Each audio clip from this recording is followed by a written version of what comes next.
மதநீராய் பூத்த வனம் அப்படின்னு சொல்லிட்டு ஒரு அருமையான கவிதை தொகுப்பு.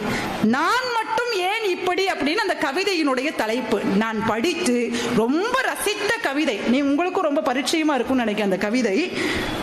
அது பாட்டுக்கு பெய்கிறது மழை, கேட்காமலேயே கிளையில் வந்து அமர்கிறது சிறு பறவை, மொட்டாக இருப்பதாலேயே மலர்ந்து விடுகிறது மலர், எவருடைய அனுமதி குறித்தும் கவலை கொள்ளாமல் மெல்ல நகர்கிறது மேகம், யாரிடமும் சொல்லிக் கொள்ளாமலும் இலக்கை பற்றி அறியாமலும் ஓடிக்கொண்டே இருக்கிறது காலம், கொஞ்சுவதாயிருந்தாலும் கோபப்படுவதாயிருந்தாலும் உடனே நிகழ்த்தி விடுகிறது குழந்தை, நான் மட்டும் ஏன் இப்படி சொற்களை வைத்துக் கொண்டு அத்துவானத்தில் நிற்கிறேன். உற்சாகமா ஒரு கைத்தட்டல் கொடுத்துடலாமா இந்த கவிஞருக்கு?